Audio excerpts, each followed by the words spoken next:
Hey, everybody. Welcome to another episode of the Mile High Game Guys Board Gaming Podcast. I'm your host, Adrian. I'm Zach. And I am Jeff. Welcome back. Welcome back, Apparently, Jeff. I missed our 250th episode. You did, yeah. Because I was way too busy trying not to shit my pants. Did you succeed, though? I did succeed not shitting my pants. Okay, that's good. There was there were repercussions. Oh, sure. I went back and I saw the episode release. I was like, fuck, it was the 250th episode? That's okay. That's why we had special guest. Yeah. We did absolutely nothing for it other than have a special guest once. Yes. Yeah. Our first special guest in quite some time. Yes. Yeah. I had been meaning to plan something because ostensibly 250 was our 5-year anniversary. Because we had originally back in the day. June is our anniversary. June was our 5-year anniversary. Yeah. We just missed a lot more episodes over the last 2 years. Mm-hmm. Weird. Something must have been happening in the world. Like recording remotely for like a year and not being able to be in the studio. And then we got back in the studio, and then it was still things like, I had an exposure, so we're not going to record this week. Yep. Or I'm going to shit myself. Jeff Okay, so everyone remembers that scene from Dumb and Dumber. Mm-hmm. Yeah, that's kind of what it was. That scene is fresh in my mind since you sent it to our podcast group chat. Yeah. I was like, I think mid-recording, actually. Earlier in the day, I was like, man, because I had gone to my show prep location, which is the Denver Beer Co. Old Town Arvada. That's where I have a couple beers because I get there at like 3:40, 3:50 right after work. It's not worth going home and then coming back. So I just hang out there and do show prep stuff. And then just like an hour into that, I was just like, I feel like fucking garbage.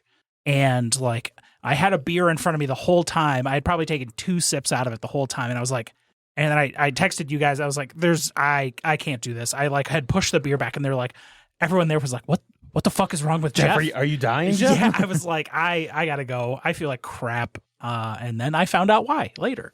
And then I felt better the next day. Yeah. Got it out of your system, so to speak. I was also dealing with a sewage leak in the brewery all day because all of the offices and bathrooms and locker rooms are above our finished product cooler.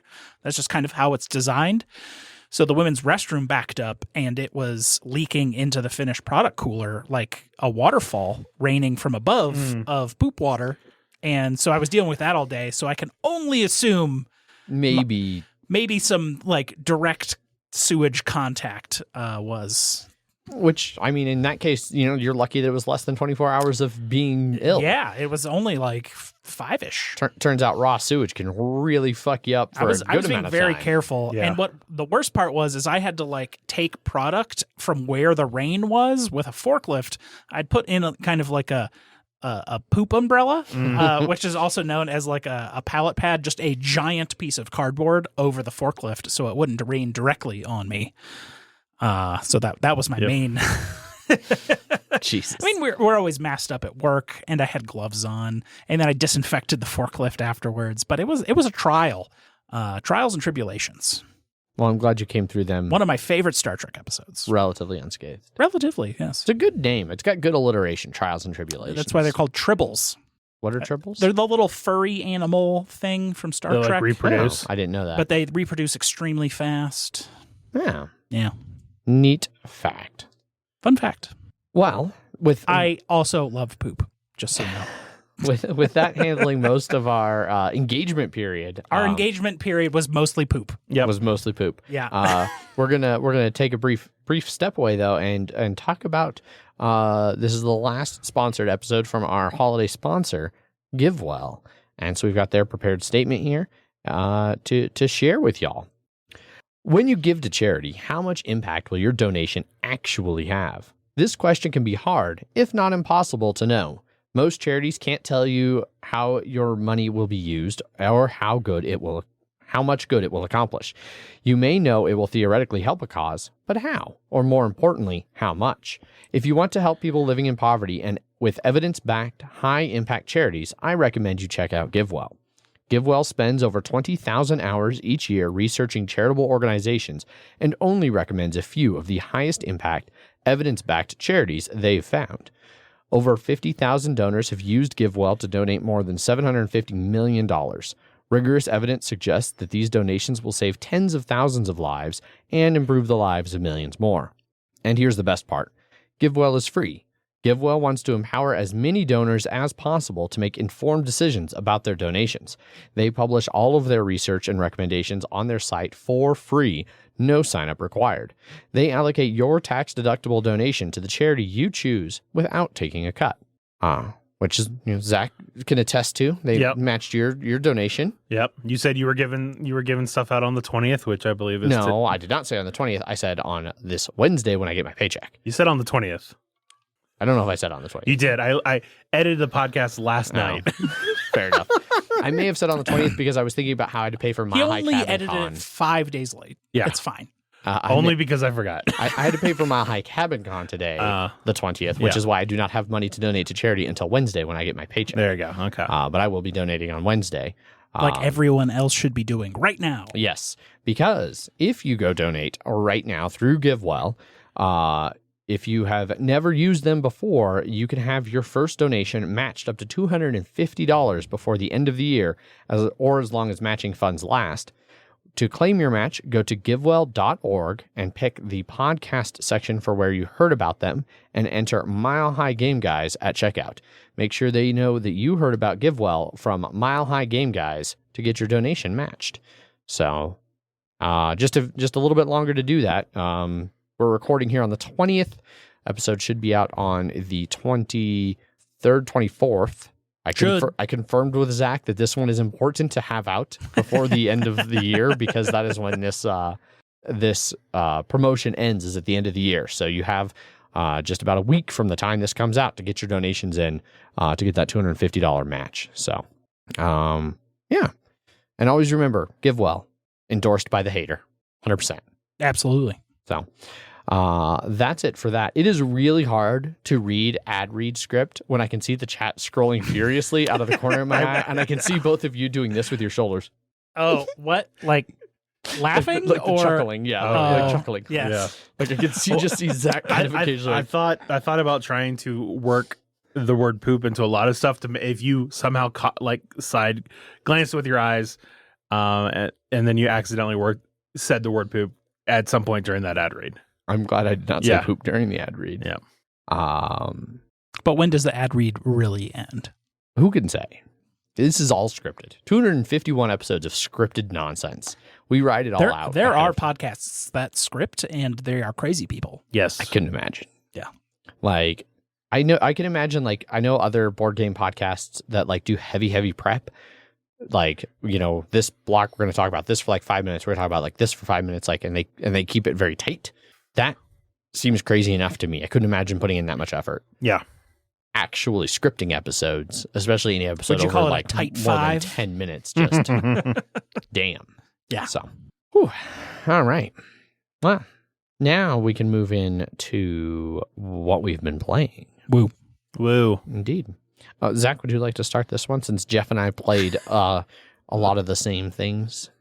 I only played one game over this past week. Well, two, because the Exit Advent calendar continues to be a thing. How's that going? Oh, that's right. There's a whole calendar of Exit games. You've got a whole week more of it. Yeah. How's that been? It's been going well. More stuff that you have to mess around with, but it's still been enjoyable. It's getting because you actually find out if you got the correct answer is there's a bunch of different symbols that as you use it's not a circular thing, but it's something similar to it. In order to get the code, it'll have you actually physically move across the Advent calendar. If the symbols match up with your code, which is on the back, and you're at the correct, you're at a door that has those symbols on it, then you've gotten the correct answer. Okay. So it's pretty smart there to just be like, oh, it's telling me to go. Like, if it ever tells you to go off of the calendar, you've gone astray.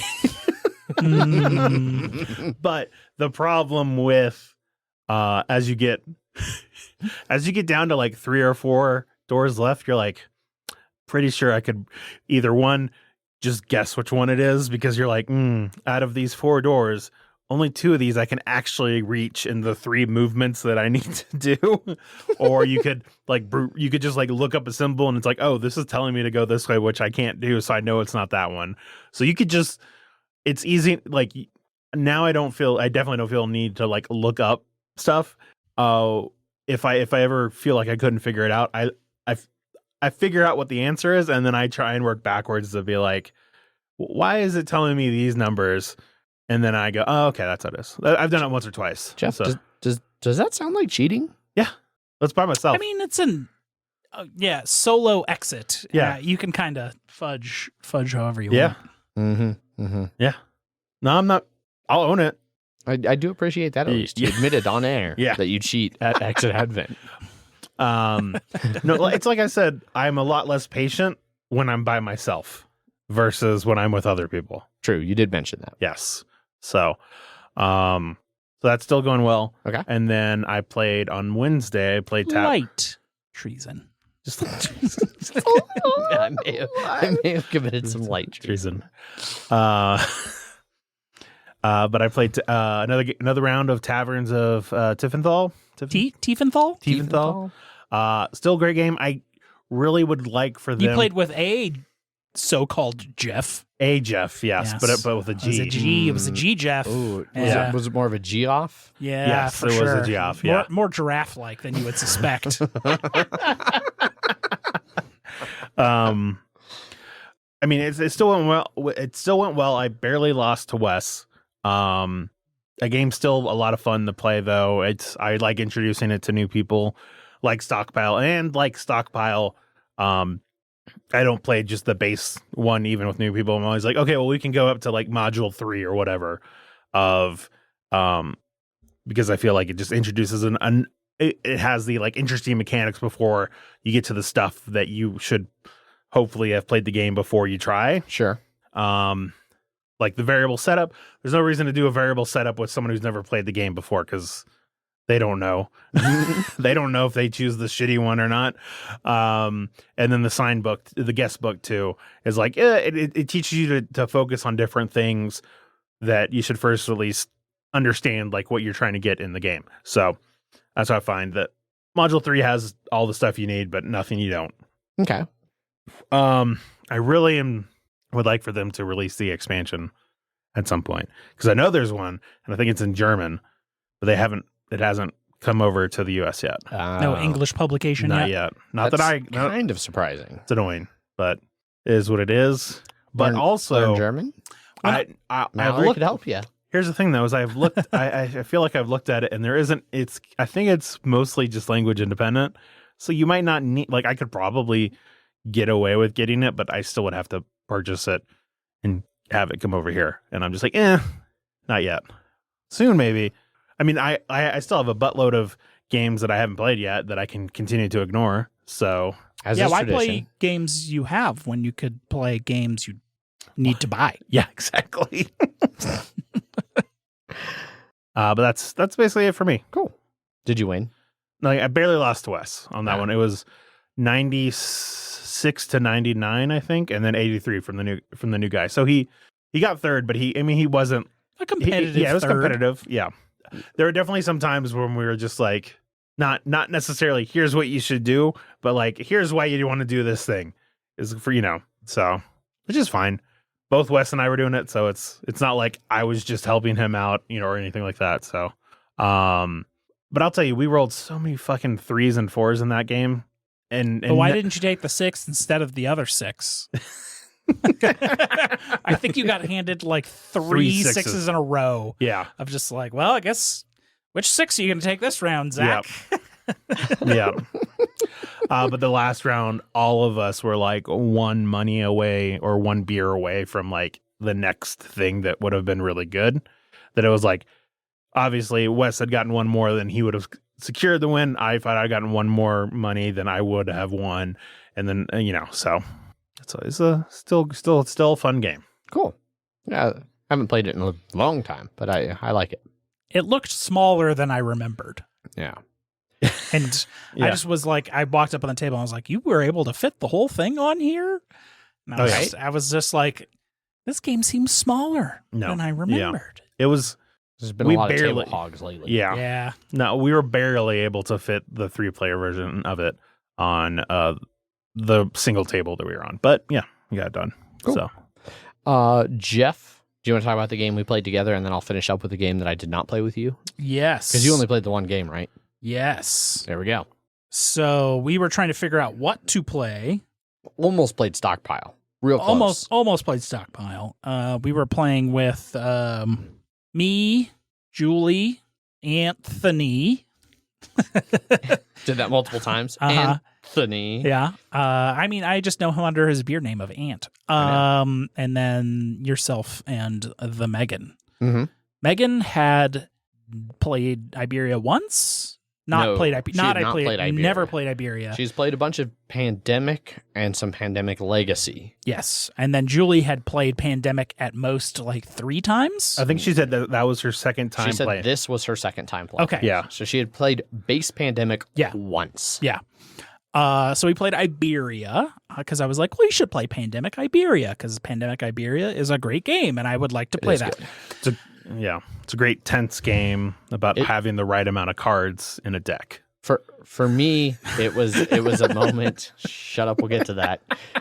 It was a moment for me when we were talking about what to play because we were back and forth about Stockpile versus Iberia, and Anthony was talking about how Tom Fotis was supposed to have come, and he had wanted Tom Fotis to play both of them. Tom had messaged him like, "Do you think Adrian's going to bring Stockpile?" Yes. Should I bring Stockpile? And of course I had it, and Zach had it. And then Ant's been trying to get him to play Iberia. Yeah. So we were waffling back and forth, and it was one of those where it was like, I should probably agree to play Iberia because although I talk about how much I like Iberia, anytime somebody's like, "Hey, we're playing Iberia," I'm like, I'm gonna go play something else. Yeah. But I do like Iberia, and so I finally owned up and was like, "Hey, yeah, I do like it. Let's play it." Yep. So much so that you just. And then I trusted but did not verify, which is critical error. Critical error. So Adrian had checked all the player cards to see, or you did not check the deck of player cards. There was just 8 events set off to the side. I kind of loosely scanned through it. I didn't notice any events in the deck. And then there were perfectly 8 events off to the side. And the rule book says for 5 players, you play with 8. And then it's like down to like 6, 4, 2. Yes. We were playing at 5 players. And so I was like, oh, so they gave you exactly 8. And these are the only 8 that exist. And I shuffled them in. And about, I don't know, maybe by halfway through the game when we had our 9th event come out, and it was like, I may have made a mistake, you guys. And I looked in the rule book, and there were 17 events in the game. So we played with all 17 events. All 17 events. Yep. So 9 extra cards in there. It might have only been 15. I think it was 15. Yeah, 7 extra cards. It was in there. just less than double the amount. Yes, there was 7 extra cards in there. Again, light cheating. Light cheating. Yes, light cheating. We play then Adrian started to deal out all 4. I did not. I put them out on the board for us to choose from. But they're chosen at random, so why would you I put them didn't know face that. up? He was going to put out all 4 of them. And we're like, we're playing with all 4 real viruses, and that would be bad. Was assuredly not what was happening. But yes. Look, that is now part of the I mean, now I narrative. understand why you put all the event cards in there. It's Yeah, you're because he's filled with lies, is what he is. So we drew one at random. It was the black one, which was Malaria. Malaria, I thought was yellow. Maybe that yellow is actually yellow fever. Yellow is yellow fever. I'm going to say blue is cholera. Blue is cholera. Red is typhus. Yeah. Where when you would put down a black cube. Speaking of poop and water, cholera. Yes. Very appropriate. Anyway. When you would put down a black cube where there were no black cubes, you would put down 2 black cubes. So that was our special rule we were using. We weren't using patience, and we played a 5-player game. Yeah. We didn't get the rail operator guy, and we didn't get the... Did you get is it the nurse? Yeah, we had the nurse. We had the nurse. We didn't. I was the sailor. I think we didn't have the one that could research with less cards equivalent. That was the one that we did not have. Yeah, we had the guy that could give cards if he was in the city. He was of the card. He could just like give the card away. We had the sailor, which was Megan. I was the sailor, which is probably the most useless. It worked well in this one though. Yeah, because we had 15 event cards that let you put someone where you needed to be, and then you could sail around. Also, we had heavy coastal breakouts and not a lot of inland stuff. Yeah, we got lucky. Yeah, we definitely had some good concentrations. Yeah, and a good strong rail network too. No useless. I was like, when like the turn had passed, I was like, Adrian, why the fuck is there one little rail line all the way up there? Because he was like, well, I used it for rail less. I was like, we have a lot less rail lines than we can't just be. I forgot how limited the rail Piece limited rails are. I was just like, move another. But we used a lot of this for like teaching Julie kind of like how to really think about your actions in Pandemic and trying super hard not to like quarterback, because we could easily, especially with Ant there, because Ant knows fucking everyone's move before they even make it for the most part. Yeah. But we were trying to get Julie to make those same decisions of like, well, I need to get here and have my thing here, and then I can I can move there, cure a cube, and then put my thing there. I was like, well, because you have your like ultra purified water cancellation of putting cubes in this region thing, it's like you don't really need to remove cubes there. You can remove cubes on your way that might help someone else on their turn and make it so whatever infection cards you draw wouldn't totally bonus. And it was trying to think about like your end objective versus what you can do on the way, which is, like any good Pandemic game. Yeah, we did a lot of like, all right, so like what are the things that we need to take care of right now? And I helped her like Julie, what do you think the things we need to take care of are? All right, these 4 cities are all at 3. Okay. These 2 are in the discard event already. Like, so those ones might not be as big, and like kind of that whole thing. Yeah. Well, and with playing with malaria, it's like you're not as interested in reducing it down to 0 if it's one of the black cities, because it'll just go up to 2. So you're like, maybe just leave 1 on all these, because the same thing's going to happen. So, or using your purified water in that area. Exactly. My character was the one where I got the immediate like use any city card wild for purified water, and then what was the other power? It was Anthony had the one where you could take from an adjacent region. Yes, when you did the. But I had another power for so the other power for that one is you get to do as an action 1 water. I can look at the top of the deck. Oh, it's a different one I was thinking of. I can look at the top 3 and reorder the player deck. That's right. what it was. So you could potentially push off I could tell us when it's happening. Yeah. Either on my turn or the next person's turn. Yeah. And move. I'm sure that happened a lot. Once. Because it would happen before my turn every time. Yep. Yeah. It kept happening like on Anthony's turn. Yes. But a couple times I was able to give a color card of appropriate for Megan, who was right after me. Right. So I could feed her a yellow that would then let her, Especially because she was the person who could trade. So he could make sure she got a card that we needed to get to somebody, because then it was easier for her to get it to them. Yeah. No, that makes sense. And then we had a million event cards that I could just, kind of do those things. And how close was the win? Pretty. I think you guys said it was less than 7 cards left in the deck. This is true. But I do maintain that the downside, so like obviously having a bunch of events is good. It's objectively good. It makes the game easier. But it did also water the deck down to where like you weren't getting cards as often. Yes. Yeah. So I maintain that I'm counting it as a victory. That's fine. Hard asterisk. Yeah. Yeah. The most asterisk. That's the majority of Adrian's wins. Whoa. Now. I don't know about all that. Light cheating. Light cheating. I think that was it board game wise that I really played though. Cool. Before that, I played several hands. I've bought a lot of board games, but I have not played them. We can talk. We can talk about what we've purchased maybe after this as a pre-banter section. I don't know. But the other game that I played, we played several hands of Pandemic, of the Crew, the Deep Sea version, the new one. I had not played it before. Megan had not played it before. We both played regular Crew. We played with Anthony and Julie, and we won the last one we played out of like 6. Really? Six, I think at least 6 hands. Were they especially hard? Or? We were playing, the very first one we did 7 difficulty, and we got raffle stomped. What were the difficulty of the? And then we dropped down to 6. Okay. And most of the time the 6s were like a 3-2-1. And then the last one was a 4-1-1. And Ant was like, "Oh, 4? We've been struggling this much, and you give us a fucking 4?"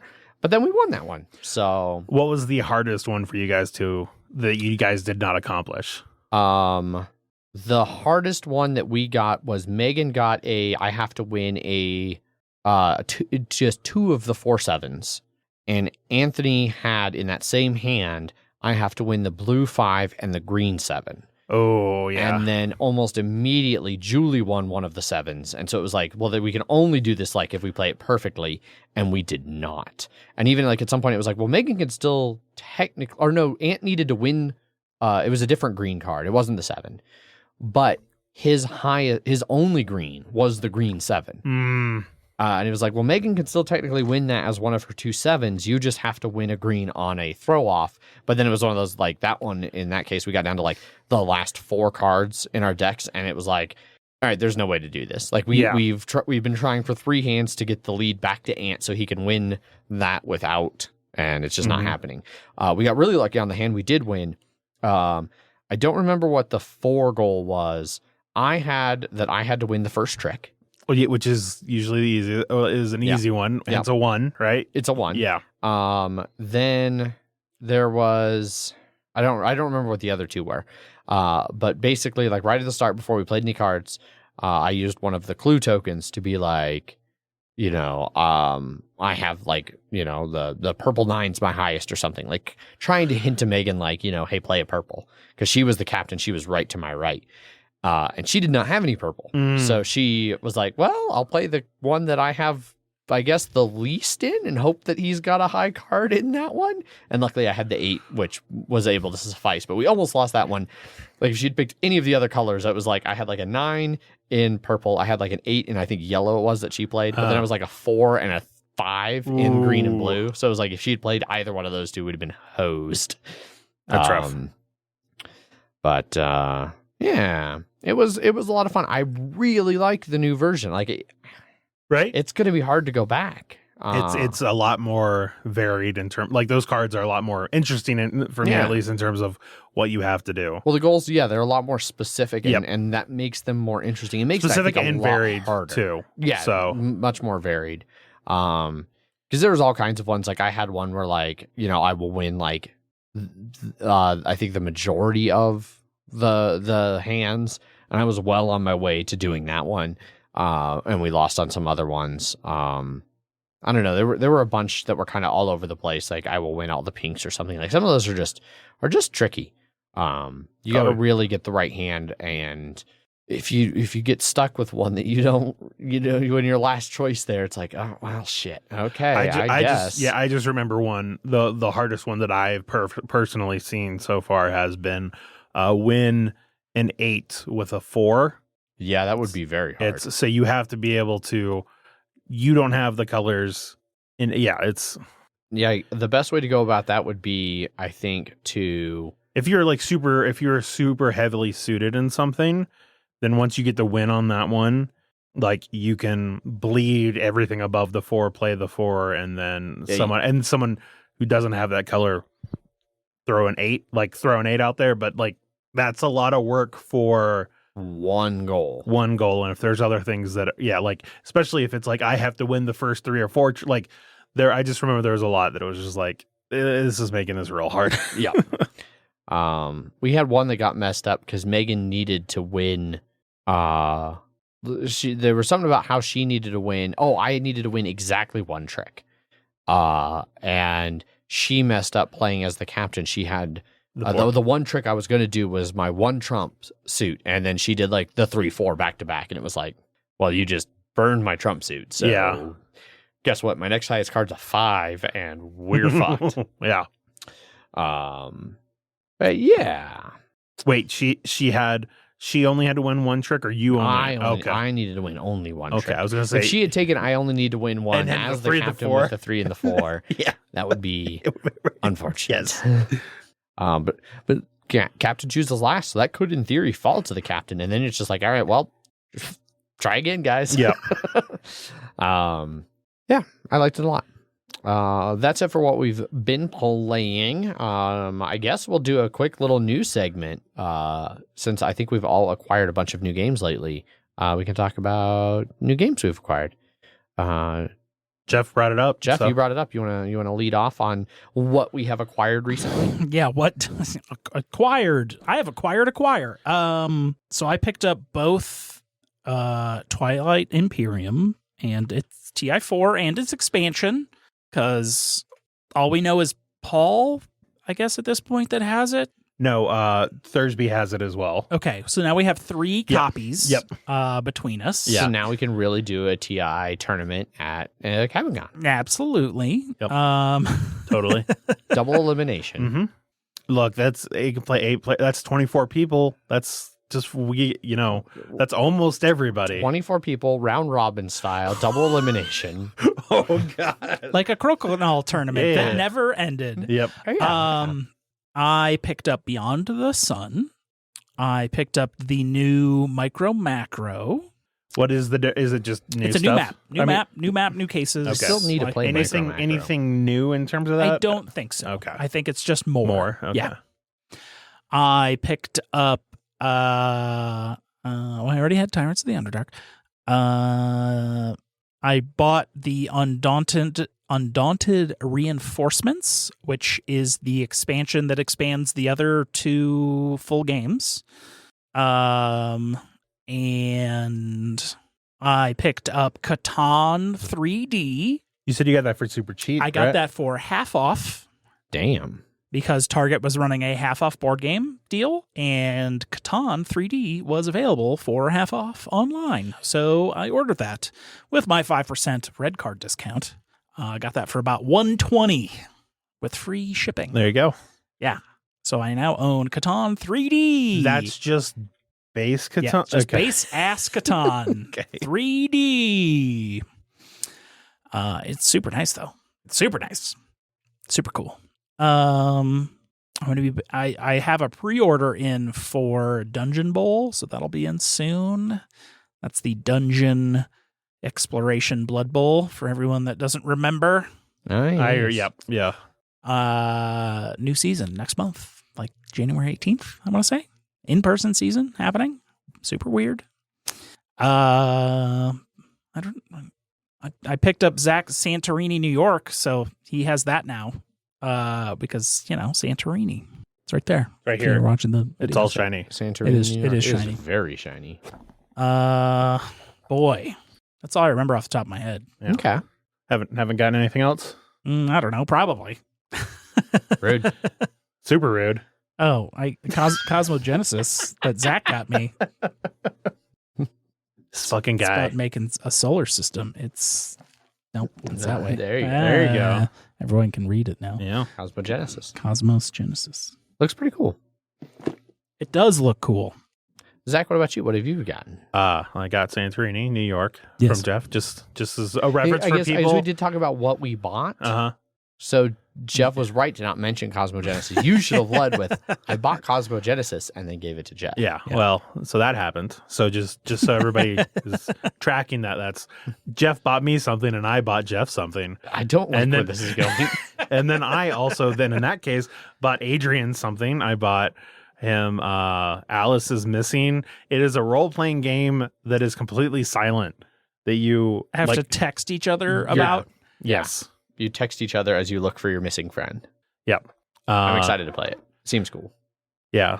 A lot of the reviews I saw were like, this is real good, but it's also a lot. Like, it's not- it's not- It has multiple like content warnings. It has like a whole like X mechanic where it's like if somebody X's something in the chat or on the table, just drop it and move on. Yeah. I got Unsettled somewhat recently ago that, if you remember us talking about it on Kickstarter, like 18 months or however long it was. But it's in my car now, so I want to play it at some point, but we'll see. And I got another Exit game, so that's now 4 or 5 that I need to play at some point. Dibs on at least one of them. Yeah, I want to that's play an fine. Exit game with you again. Yeah. It's been so long. Yeah. Are any of them that have the puzzles like new or just like new because they have puzzles now? They're- Jigsaw puzzles. They're new. Jigsaw puzzle ones are new. Yes. Okay. Yeah. Okay. Nothing is recycled. No. Gotcha. All right, this beer can's being annoying, so I'm just going to stop trying to open it silently. Go for it. under the table. Well, I don't even know why that could have been. I don't know. Who could have made that beer can? Ball made the lid. It's not our fault. We just attached it to the top of the can that they also made. Yeah. Maybe you attached it improperly. I don't know. That'd be a good spot for an edit note, though, because I don't know if that needs to be in the show. But it would take more work to edit it out than to mark the edit. yeah. Oh, when I was looking, seemed like a good argument to not. Absolutely. Yeah. But the longer we talk about it, the more efficient the editing process will be. yes, definitely. Yeah. Because there's anything about my editing style, it's efficiency. Yes. God damn it. Yeah. But when I was looking for a game to get you guys, I was gonna get Jeff Res Arcana because he hasn't. He kept thinking he was playing it, but not. That's the Ex Ex Libris. Libris. Yes. Yeah. Yes. But then I grabbed it and I was like, oh, there's 2 expansions, and then I picked them up and I was I looking want at to say them. One of the expansions is very new as Yes. well. Oh yeah, it just came out. Yeah. I looked at it and I was like, you know what? Fuck Jeff. I want Res Arcana. So I just bought it for myself instead. So Woo. yeah. But that's the main things that I have bought recently. Cool. Yeah, everything's on sale. So Yeah. All right. So when So I was not clued into this. We're buying each other fucking games routine, which I should know because Zach does this every fucking year. And I always go, oh, yeah. It's like, damn it, you did this last year. Shit, I need to remember and do this for you. So then my gifts end up coming like a fucking month later when I finally get around to it. So I bought for sale just the base little small box game because I used to have it and then I played it with some family and my aunt fucking loved it. it's a good game. So I just gave it to them. The pocket edition or whatever it's called. Yeah. And then so I was at Black and Red the other day and I got Autorama from Kickstarter recently and I liked it. But it was one of those where I liked it, but also some of it was like, man, I kind of like the simplicity of the base game. Yep. So I was at Black and Red, I saw it, boom, grabbed it. I also picked up the reason I had went to Black and Red that day, Capstone Games, their Cube Rail series. Shit, I'm drawing a blank on the one I got. Iberian? It's the orange Irish. box. It was Iberian. Iberian Gauge. yes. Because then we were joking that I had brought that to game night, and so I had Iberian Gauge that we could have played right after we laid track in Pandemic Iberia. We could have just played 2 Iberian-based train games. Yes. And then I got for Megan, oh shit, what did I get her? I got her a word game, the typewriter one where you draft, you buy or draft the letters. It's about the early advent of printing presses, and so you buy the letters and then you're trying to build bigger and bigger words. Paperback or no? Okay. The one after that, I forget what it was called. Yeah, Hardback. No, but also no. Oh well, yeah, but I should have looked at it earlier. I didn't know we were doing this, or I would have looked at it. But it's a game we've played before. I think Mike Jones actually introduced it to us, so he should remember. I don't think it's paperback. that's what I said. I said paperback, but then he shut me down. Maybe it is paperback. But Did I you don't not think already so. own paperback? No. Okay. I don't own nearly enough word games, but Megan fucking loves word games. I thought you had played that together before. That's why I got this game for, because I know it's a game she likes that we do not have. And then just today I got delivered Kickstarter Arkwright, the card game. So with all of big stack of sleeves and all the fancy bits. So that way I will have another version of Arkwright that I will have never played or learned. Oh, I finally got in the Dune Deluxe Edition as well. After pre-ordering it in March. Yeah, that finally came in. Awesome. And then it came with sleeves to sleeve all the cards, and then there's an expansion around the corner, so you're just going to have to buy more sleeves. So we'll see. Okay. Yeah. I'm glad I got it, though, because Dune is real good. So... that was the last time we went to Zuni, I think. Yes. Or at least when Wes got kicked out. I never saw the story of what happened, I did not see it, but I did hear the story. Yeah.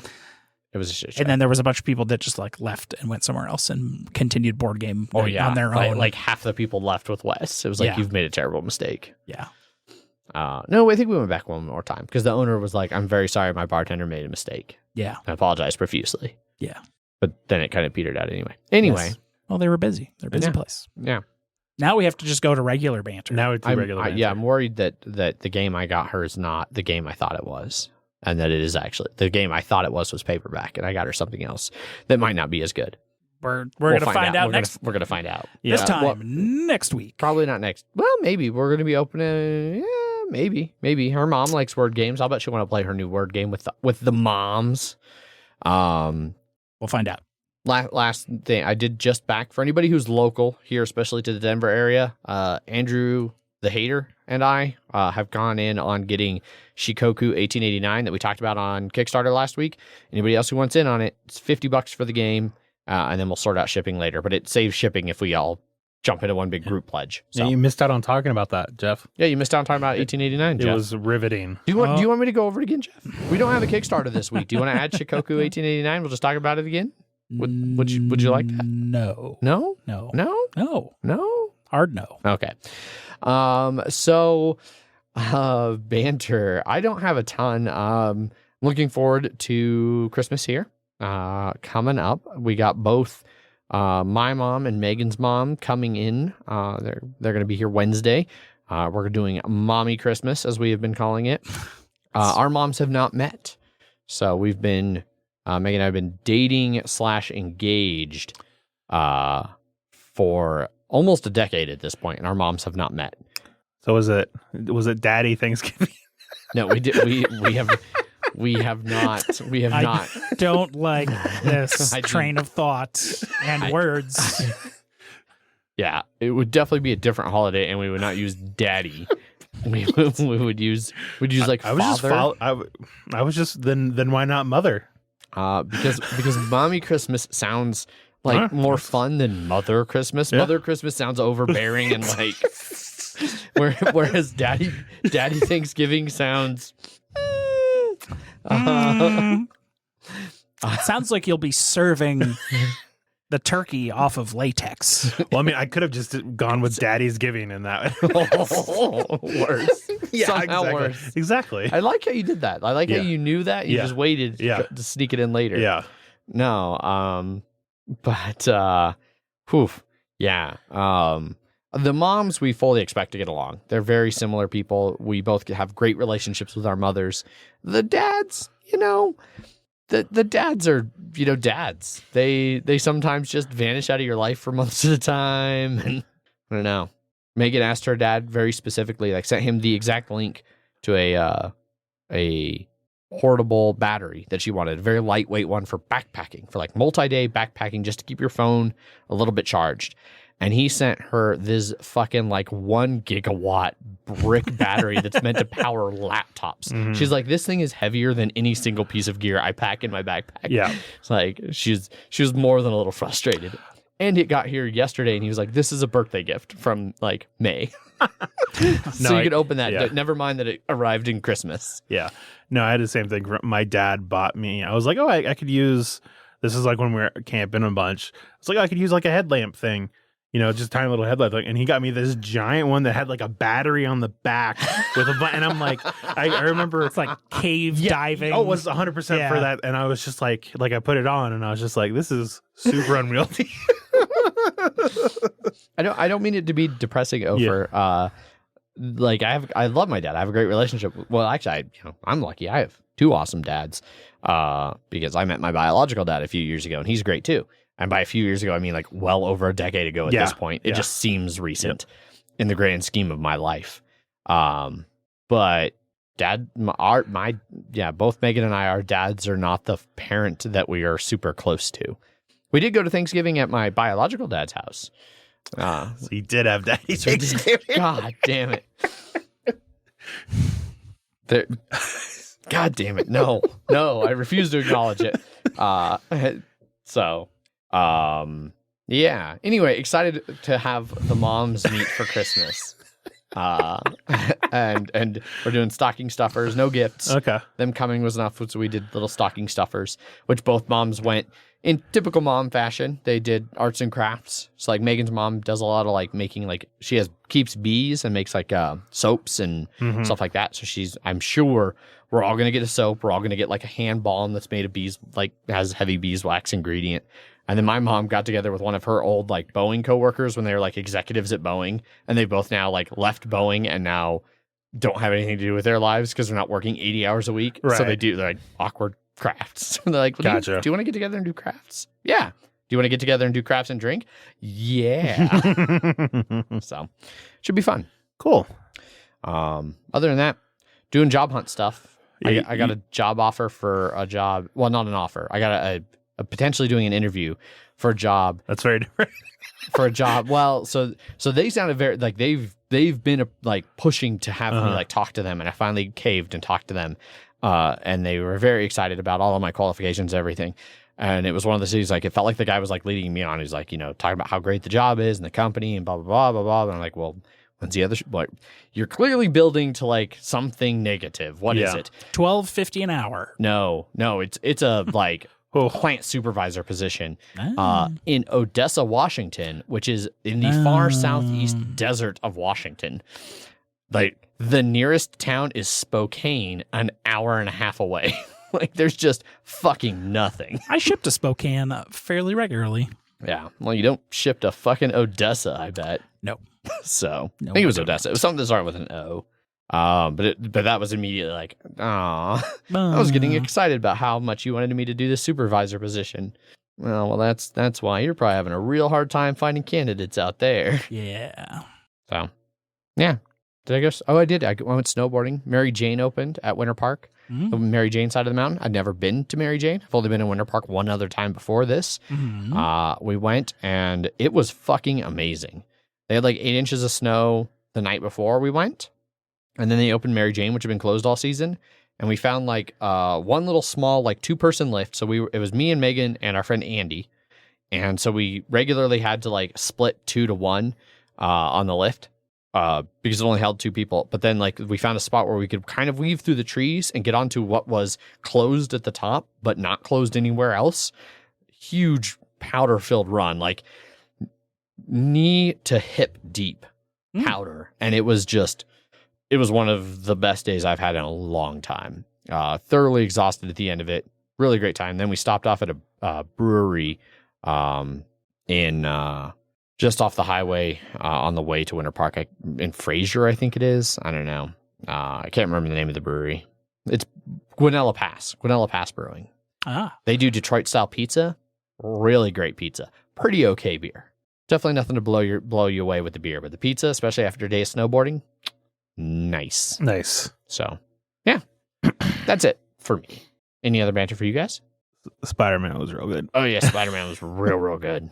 Ended up seeing it on Thursday and Friday because I had bought the tickets for when the No Way Home tickets went on sale for online purchase. Like all the sites crashed, right? And so by the time the next day when I was able to buy some, like I couldn't buy any on Thursday. I had to go and buy a group of 4 on Friday, and then because you were buying for a big group. I was buying for more people, and then I had like a couple days later, I happened to look at their on Thursday, and I was like, "Oh, hey, there's one seat that's vaguely a decent seat. I'm just gonna see that. I'm just gonna sit on that one." So that's what I did Thursday at the like 3:45 showing, which was the same showing I was at. That apparently Adrian was also at. That I did not know he was also attending. Yeah, which I knew someone else from the chat was there. I couldn't remember because it had been like all realized weeks ago that we were and I mentioned something about that, and Megan was like, "Is somebody else here?" And I was like, "Yeah, I think maybe Jeff." But he's like, we looked and like we're on this corner, upper corner. And I think he's like the shit way over there. Yeah, it was like one seat that was available, and I was like, "Yeah, better do that." So yeah, it packed theater. It made a butt ton of money. Yeah, 200. Like there's updated totals. $260 million. Opening weekend, which is number 2 all time under Endgame. Yeah, which is insane. It is insane. Crazy now. Marvel has the top 3 of all time. Yeah. Yes. Maybe more. I don't know what's number 4 right now. And then Disney, I think that's Force Awakens maybe, or that might only be for... It's a Star Wars. Yeah. it's like I'm just curious how far down is for Star Wars, like for Disney, just how much they own. So Most of it. It Yeah. is crazy how much that stupid little mouse has all the power. Well, technically, this is Sony. So True. yes, But there is no way this movie would be what it was if he had not joined absolutely, the MCU. absolutely not. 100%. I mean, even just having Doctor Strange like be major part of the trailers and the story and everything, I'm sure helped. Yes. hmm It was so good though. It was. Holy shit.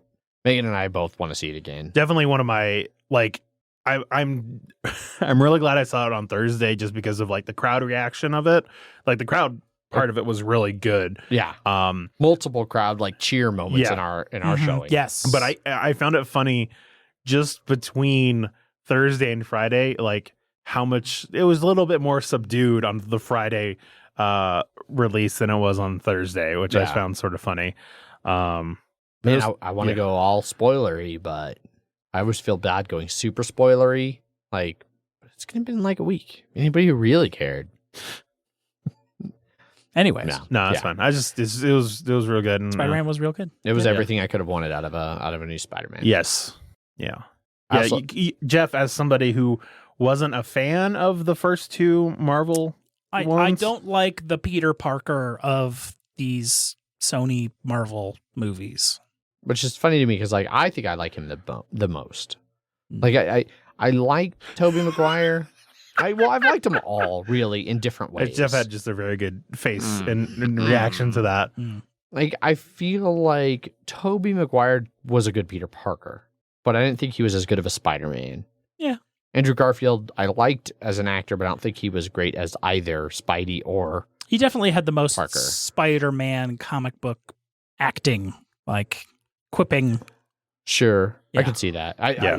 I I've have read- almost no comic knowledge. I've heard that it's, for people like consensus was Toby was best Peter, Andrew was best Spider-Man, and then Tom Holland was like second in both. Yeah. So he was like yeah. Better on average. on average. Well, on average they're also two. They're all two. But I yeah. know. Yeah. He wasn't lasted anything. That's true. Yes. Um, But you liked this one better than the previous ones? I liked where it ended a lot because I'm more excited about what the future holds than where he was. Because Yes. Tom Holland's Peter Parker is a fucking idiot and is always an idiot, and all of his friends are idiots. And because the movie needs to happen, that's why they're idiots. But that's not what Peter Parker's not a fucking idiot most of the time. Like, it's like, why the fuck are you doing this? You are a fucking idiot. But after the third movie, this third movie, it's like, okay, it makes sense why he's an idiot because he hasn't had things Yeah. happen Yeah. that really make him not a fucking idiot. Yeah. yeah, Yeah. I guess. Yeah. I've never really gotten the feeling like he's a super fucking idiot. Like he's a dumb high school kid. But again, I don't have like the comic book lore of Peter Parker being super not an idiot. Like he always did stupid things, but it's not. But he was still a genius. But like you can't be a genius and also make these just fucking stupid decisions. You obviously haven't met very many geniuses. Yeah. I've definitely met several people that are like, you're really smart in this aspect and you're real dumb otherwise. Yeah. But So. no, I get what you're saying. And I know that what in the comics, like him being in high school is a very, very small portion of his entire. Ultimate Spider-Man, that whole series is him in high school. Oh, okay. And it's definitely one of the best Spider-Man Okay. series out there, period. But does it focus much on the high school aspect Absolutely. of him? Oh, Yes. Yes. And it is a much better version in that than anything that they've represented on screen. Gotcha. Okay. That's where Miles Morales came from, was Ultimate Spider-Man. Yeah. Which I do love. Yeah. Miles Morales. I'm really excited for the new. Into Into the Spider-Verse. Through the Spider-Verse. Through the Spider-Verse. Part 1. Yeah. No, Into the Spider-Verse is still, even after this one, still probably my favorite Spider-Man. absolutely the best Spider-Man it's movie, So period. fucking Yeah. good. Yeah. Real fucking good. So, all right. That's all I got. Okay. Jeff, anything else you want to add? Yes. I've had requests to talk about the finale of Formula One. Oh yeah. Because We're sort of, it's time is, we may have to push that another week. Yeah. Because holy mother of fuck, could that finale of Formula One not end any other way than the most insane race I have ever fucking seen. In a good way or a bad way? It depends on which side you wanted to win. Before you go all through that. Two sides were tied going in. Top two were tied. So there was the absolute insane race with like 3 red flags and 3 grid restarts. Yeah. And that one was absolutely holy fuck insane. So who were the 2 people, and then who were you? So there was Max Verstappen and Lewis Hamilton. Lewis Hamilton, 7-time champion. Max Verstappen, 0-time champion, but has always been like number 2 driver for many, many, many years. Gotcha. Now, and he's like 25. And it's usually not even close. Verstappen. It's usually Hamilton and Mercedes have been absolutely dominant across the board. So they went. Who were you rooting for before it started? I was rooting for Max Verstappen mostly because he was the underdog team of like, it'll be his first, and Hamilton has won the last 4 years straight. Right. Ofer in chat was rooting for Hamilton. No, he was rooting for Max Hamilton, which is the merger of the 2 names. Max Verstappen and Lewis Hamilton. So I was more rooting for Red Bull and Max Verstappen because that was the underdog, and it would be like, there's a new champion. When they went to this rule set, Mercedes has won every year. Gotcha. So they have been absolutely dominant. This was the only close year they've had since the turbo hybrid era. Okay.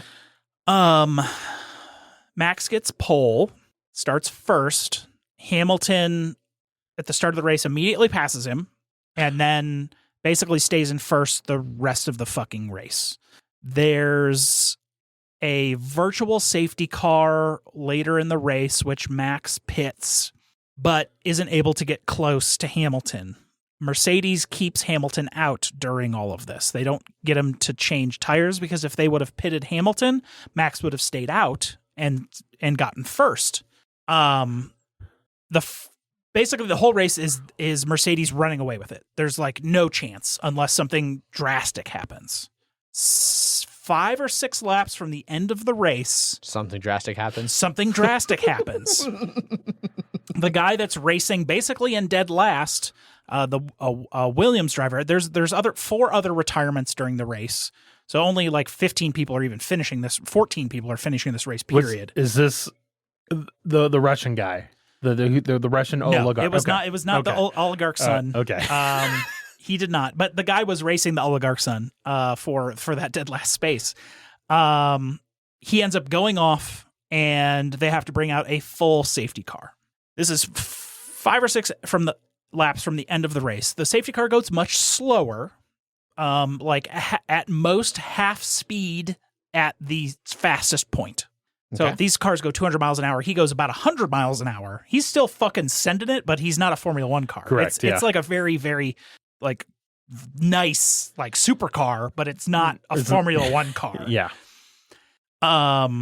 So they have to clean up everything, but when a virtual car when a virtual safety car comes out, there's no actual safety car that comes out. It's virtual. Everyone just reduces speed by 40%. When a safety car comes out, everyone just sort of goes up to the safety car and it bunches the pack back up. So Hamilton had 17 seconds in front of Verstappen. Oh. That was all reduced to nothing, except there are back markers. So the people that were in 11th, 12th, 13th, 14th were between Hamilton and Verstappen because Hamilton had lapped them. Gotcha. Which they are obligated to get out of the way. Yeah. But they are not obligated to stop racing to get out of the way of a leader trying to pass them.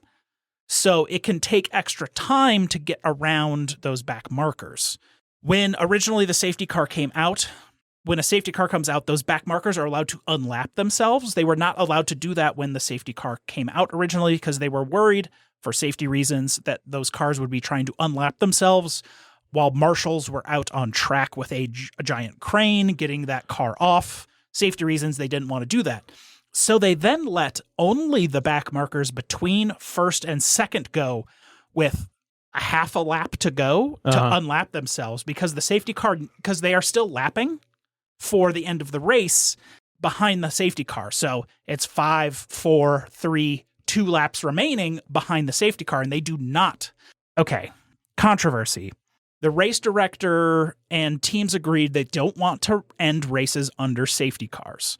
So him making any of these decisions are deciding who's going to win.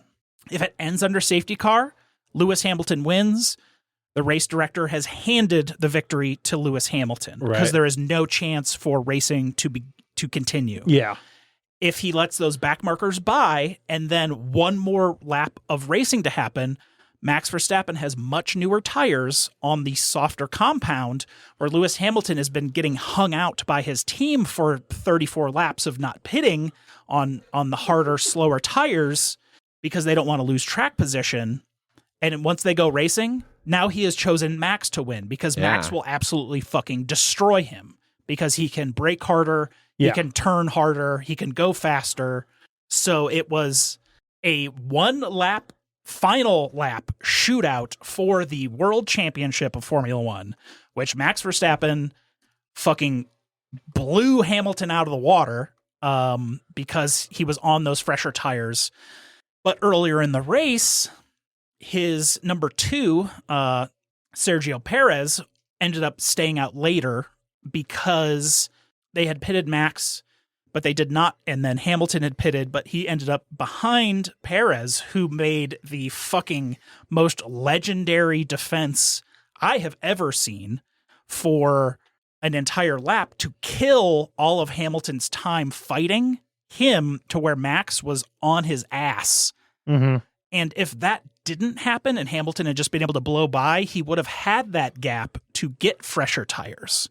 But because of that defense, he wasn't able to get fresher tires.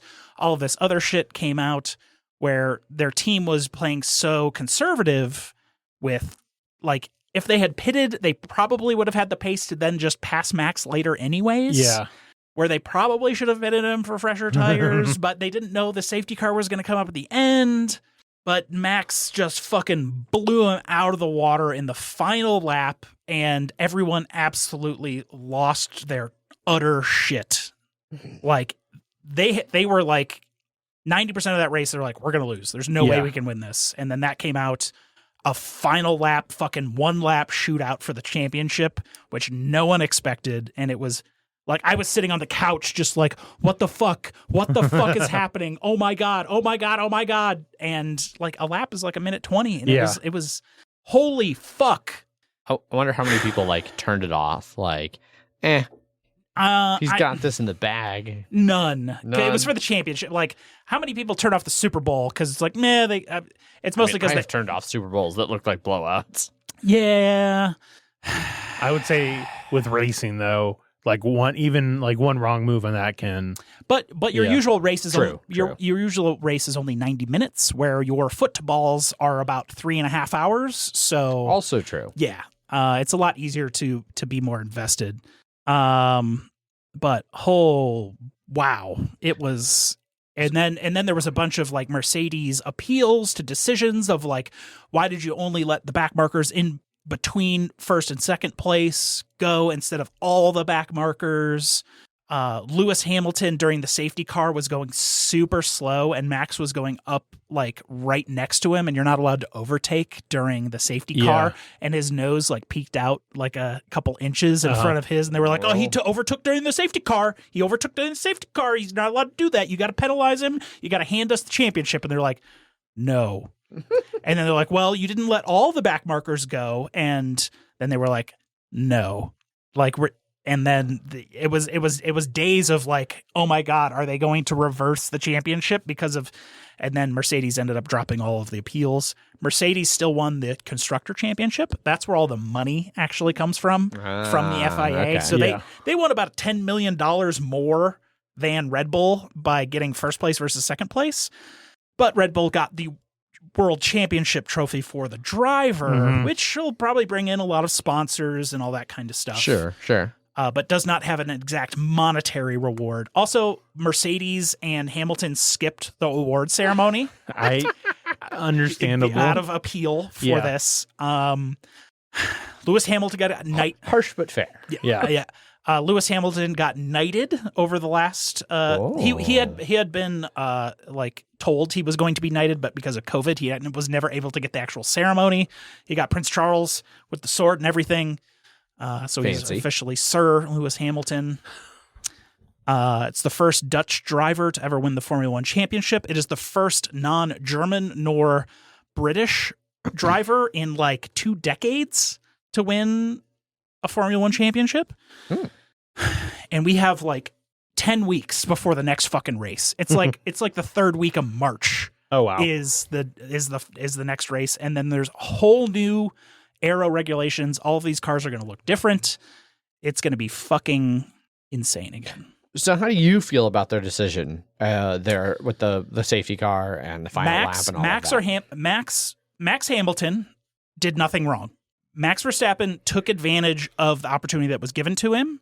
Lewis Hamilton's team hung him out to dry by not taking a risk on getting fresher tires and using the pace of their clearly better car.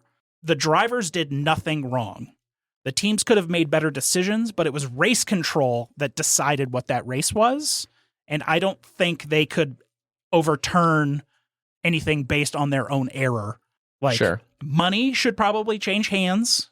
Reparations, some would call it, for basically choosing who was going to win based off this crash. People have been like Steve Bartmaning the guy that crashed, which is totally unacceptable. The guy that crashed that caused the safety car to come out, people have been fucking like death threats to him, which is insane. Yeah. People are insane. Yeah. People get like absolutely furious about this. But it's thankfully mostly the fans that are doing that, and a little bit of, I don't know, preening of the teams and stuff like that. Sure. But yeah, it's fucking, I think that nothing should be overturned, but race control made a huge error. Like, they could have red flagged the race, but then everyone would be able to change out their tires, and then you would have 5 laps to go of like, just let them go at it. But in that second, it's not really a red flag thing. It's maybe you can go back to it and, like, I mean, hindsight. It's all hindsight's 2020. Maybe it should have been a red flag instead of a safety car, but there's no rules that are just like, I'm going to throw a red flag because we're at the end of the race.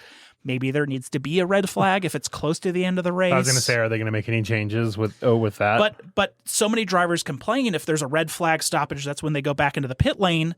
Like, because that was what happened in the second to last race. Yes, you can repair your car, you can change tires, but teams that get fucked over by that because they just pitted because they had just pitted under the safety car and then they stopped the race because they noticed the barrier needed repairing.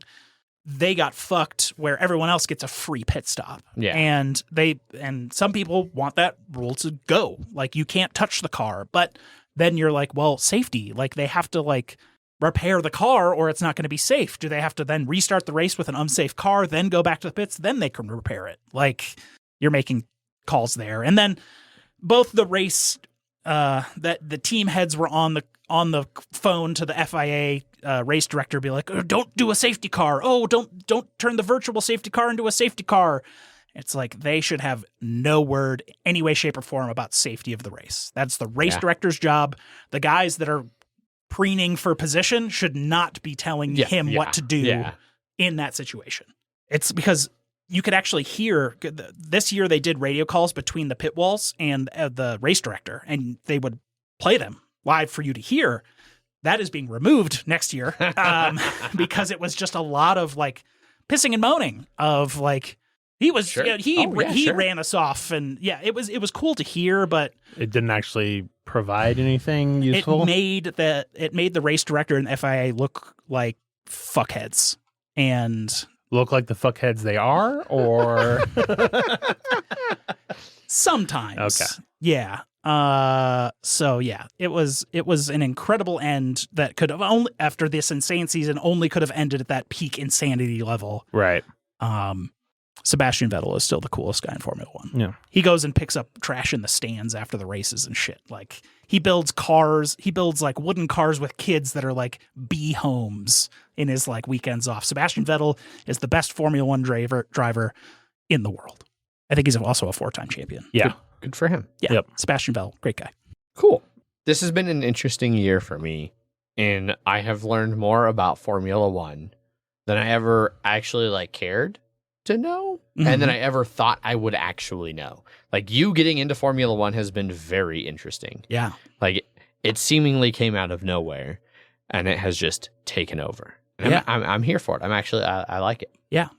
Drive to Survive really piqued a lot of people's interests. I'd watched a little Formula One before Drive to Survive, and then Drive to Survive came out, and that kind of was like the final across the line, like, yep, I'm going to start watching this shit now, especially because it's like a little primer of like, Sure. and then I listened to a very good podcast that has probably why they made it. yes, Like, they paid a lot of money to do that. That's why they saw like Hard Knocks in the NFL and how much that boosts individual teams Yeah. when they go on Hard Knocks. They're Yeah, But a lot of teams weren't on there because they were like, we're the top teams. We don't need your stupid fucking Netflix documentary. Right. And then season 2, they were like, hey, you guys want to follow us for a couple races? Here's Lewis Hamilton. He'll talk to you. Here's Kimi Räikkönen. He's not going to talk to you. He's the Iceman. He says one-word answers to all of his interviews, and he just retired this year. Okay. His prediction for the 2021 season at the beginning of the season was, what will be your favorite race? And he's like, Abu Dhabi. It's the final race. It'll be the race that I retire and never have to deal with this again. And then his like custom like number 3 prediction was goodbye. Nice. Is he? I'm drawing a blank on the name of the character. I watched all of Ted Lasso, and they've got like in the Dutch first guy? season. No, in the first season they've got like the angry, like, old veteran guy, and he's just angry and grouchy all the time, and then he retires at the end of the first one. But much drier personality. But yes, you could say that he has that, but a very much like, I am doing this because I am only contractually obliged. Roy Kent, yes. He's here. He's there. He's every fucking where. Roy Kent. Kimi Räikkönen won 1 championship, but he's a Finn, and he doesn't like to talk to anyone. His legendary answers of like, you don't really like talking to the press very much, dude. And he's like, no.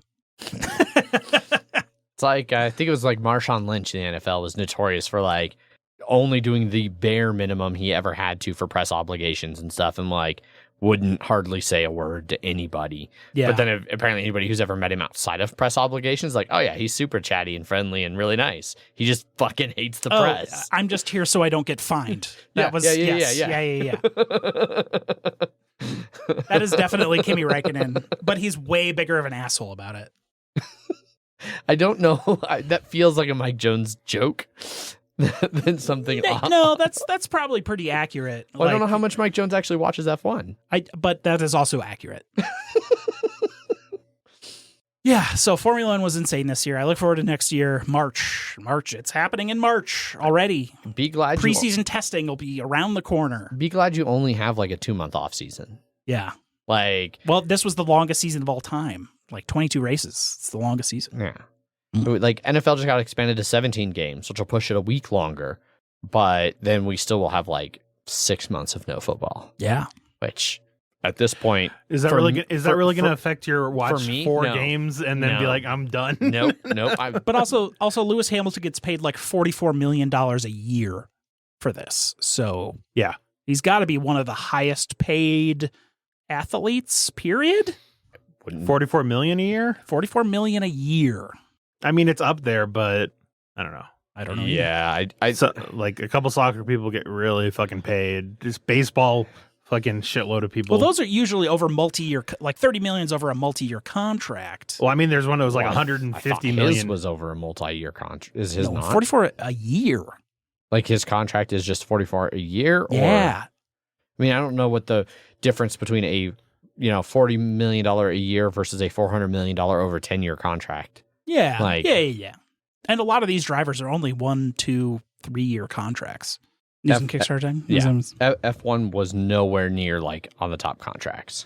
First up in news.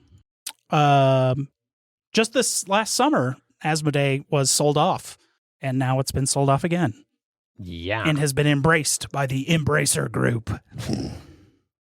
Yeah. So, are you going to switch on Twitch? Or? Oh, yes. I am. Do. Switchy switch. That's coming, Hydra. Don't get ahead of yourself. Spoilers. So yeah, in September, PAA Partners was looking to sell Asmodee for $2 billion. After just recently acquiring them. Yeah. Yep. And then the ultimate deal ended up being $2.7 billion deal with Embracer, which is a Swedish group known more for video games. So they were Nordic that purchased THQ a bunch of years ago. So they are THQ Nordic now. That is $3.1 billion US for us folks. Yep. They own 250 video game franchises, including Saints Row, Dead Island, Darksiders, Metro, Satisfactory. Yeah. Oh shit. Yeah. Jesus. It's been a while in that game. I know. World War Z, Borderlands, bunch of stuff. Basically, they own Gearbox and a bunch of studios. Which it sounds, at least like right now, this might be maybe a bit of a better purchase than the previous one, especially because it seems like it was a literal pump and dump. Yeah. So. Yeah, this is at least going to a gaming company, although they're just trying to get into a new, fast-growing gaming segment. From everything I've heard, Embracer has been okay, but they are definitely in super acquisition mode. Yeah. Any of Asmodee's other minority shareholders are selling all of their shares up front for cash. We should have been a minority. That'd be nice. They are going to continue with Asmodee's CEO and his management team. They're going to continue to lead the new group.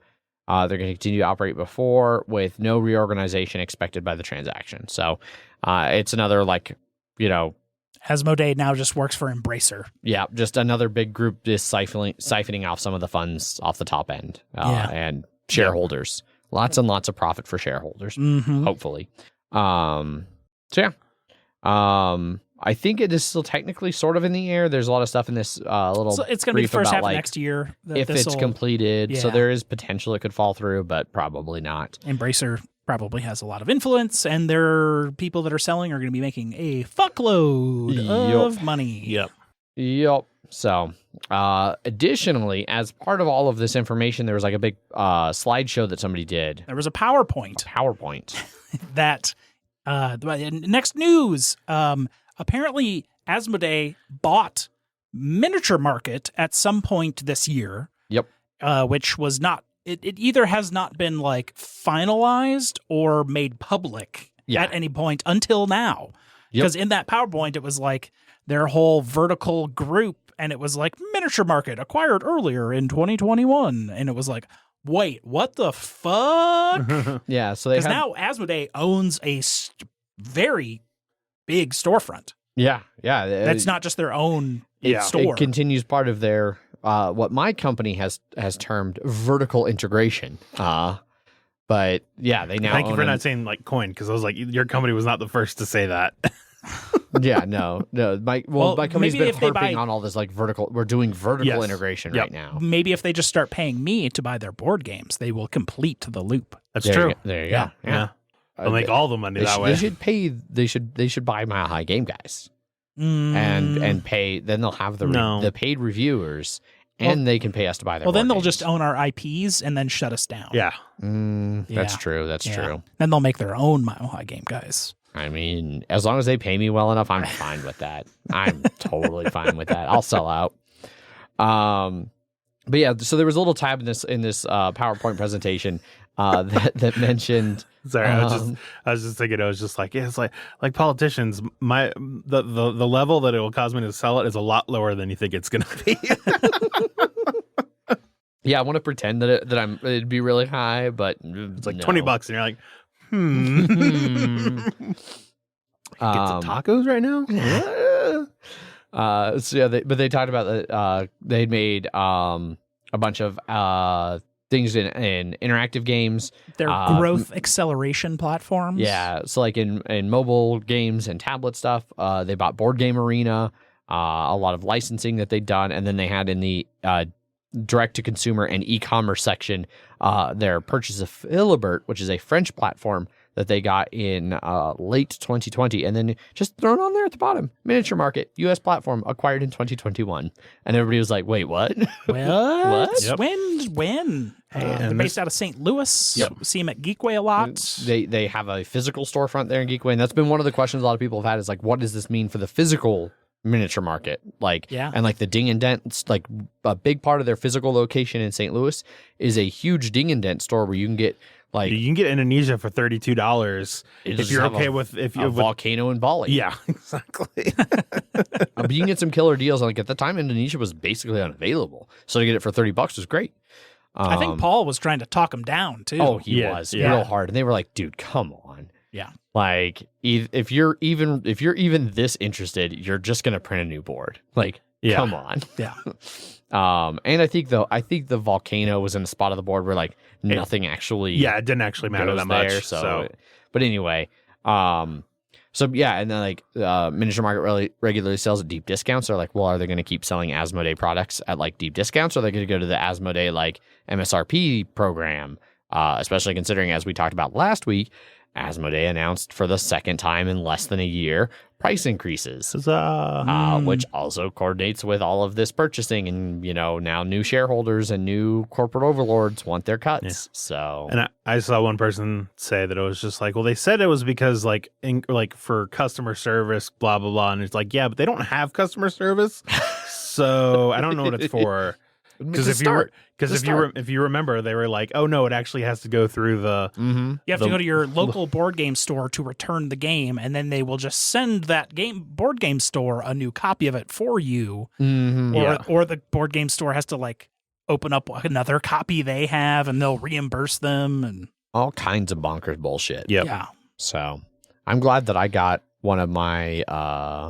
Now that I ever have played it more than once, Imperial Assault. One of my droids was broken back before that happened. Hamburger bots? I got my hamburger bot. Yeah. Yes.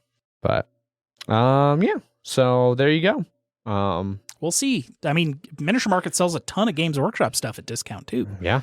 Ah. Who can say? No one except these billion-dollar company owners. Yeah. Yep. If based on my experience working with my company going through vertical integration and bringing things in-house and moving things to Costa Rica, even the people higher up don't actually know. Like they're winging it, and the plan changes every 6 months, if not sooner. Okay. It's fucking ridiculous. Anyway, last up on news. Last up on news, you probably talked about this a little last week, but Kickstarter is all about that blockchain. GameFound is like, fuck that blockchain and fuck you. Yes.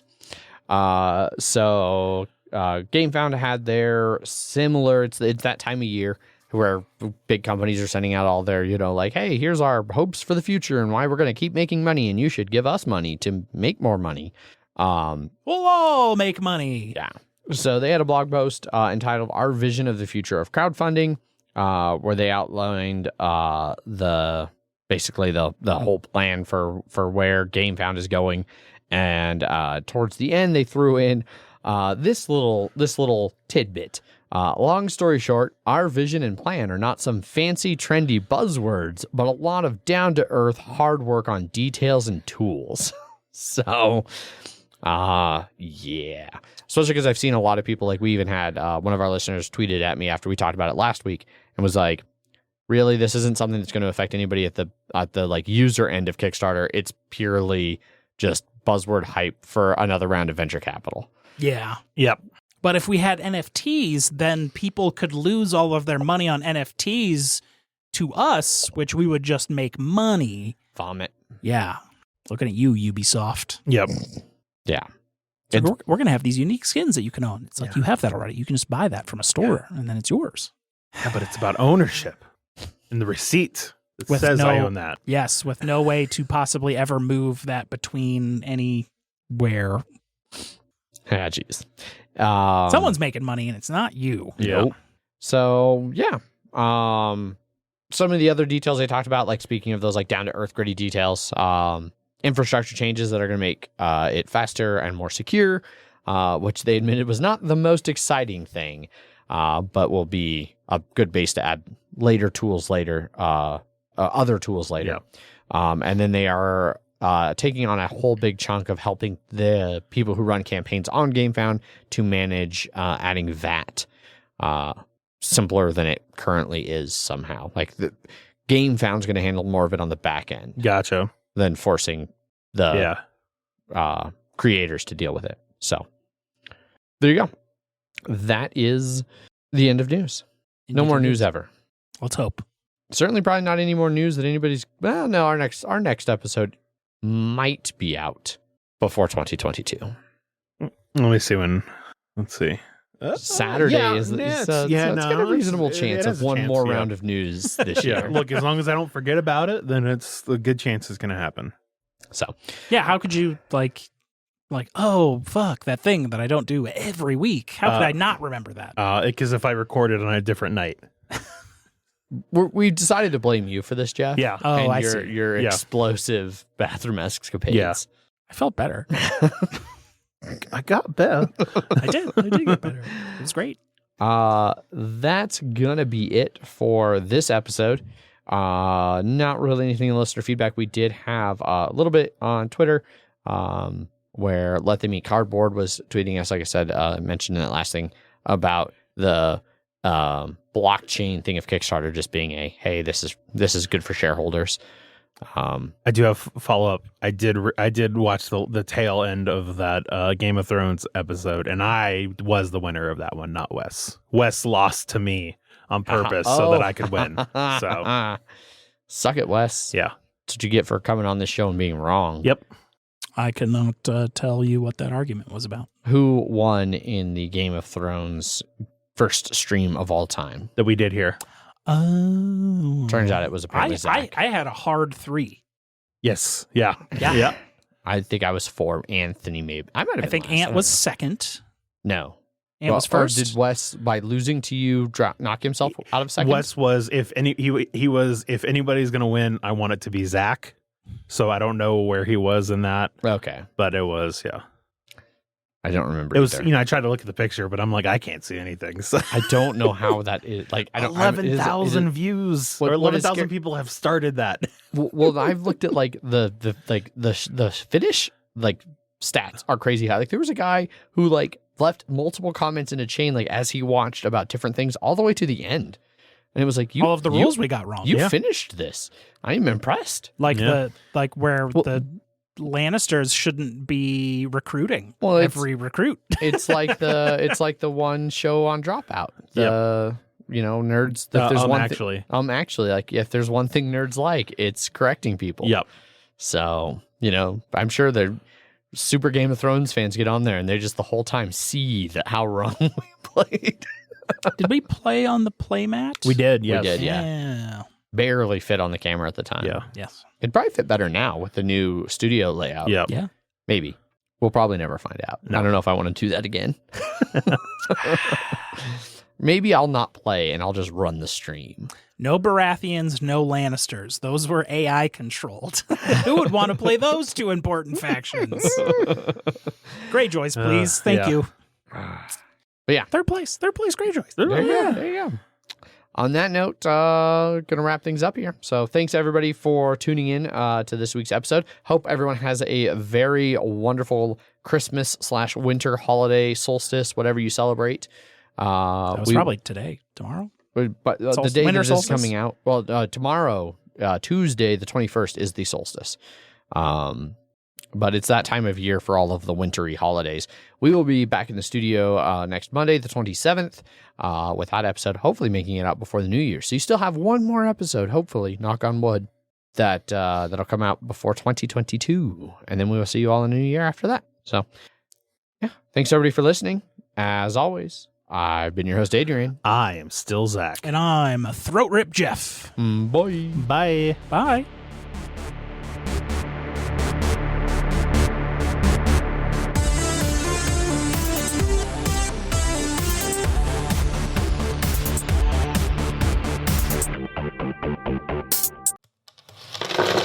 Punchboard Media, where we all bring something to the table. Pull up a chair at punchboardmedia.com.